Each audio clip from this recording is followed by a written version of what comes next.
Just to give a little bit of background and to sort of answer your question, before the CSA passed the second vote, we had a Community Safety Act working group. I was on that, Sean was on that for a brief moment.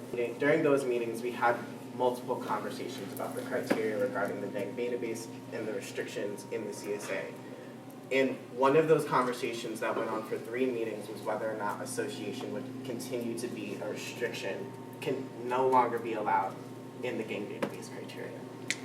And we hashed it out, and at the end of those meetings, it was decided that association would stay in the Providence Community Police Relations Act and would not be allowed to be a criteria. And during those meetings, Chief Clements was concerned because every other city used association. And we said, that's great for every other city. That's not what we want in Providence. We are not going to be every other city. And that's why it's not going to be allowed. But what happens with what the criteria currently are is that they're almost copied word for word from Boston Police Department's gang database policy. If you Google Boston Police Department's gang database policy, you'll also see that they're being sued right now in state court by the ACLU for violations of people's constitutional rights. And our police department decided to copy those word for word, even though Boston didn't have a CSA. They could use whatever criteria they wanted. That was not the case here. And what I'm continuing to see, and from the reports that I handed out last week that I got from an APRA request that also have not been public, we know that the gang database is being maintained regardless of which individual officers know about it or not.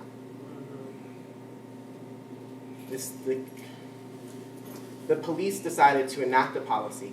They did not publish it online. They did not tell you.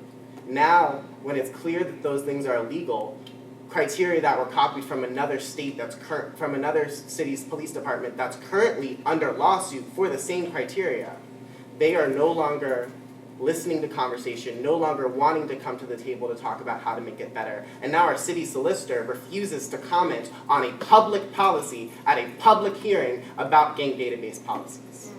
So all of these meetings where we came in really emotional and angry and yelling about the police in this unequal level of power, worried when I was yelling about objectivity and how this is not a fair fight. It's because the police continue to be able to do whatever they want, and we have so little recourse to deal with it.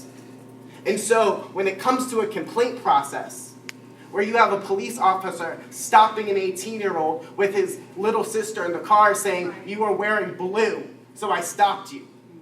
Right. We don't know what to do.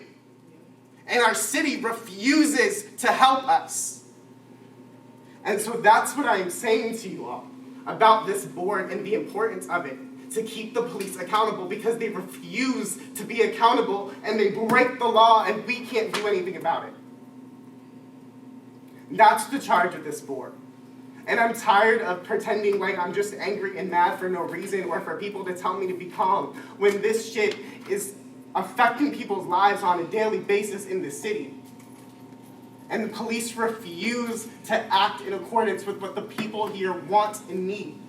And they talk about protecting us and safety, but if they can't even read and frickin' make a policy, I'm not a lawyer. Why do I keep telling the city solicitor how to run a meeting? Why am I in meetings with police officers and they lie to me to my face and I can't do anything about that? That's what we've been saying for the last year and a half.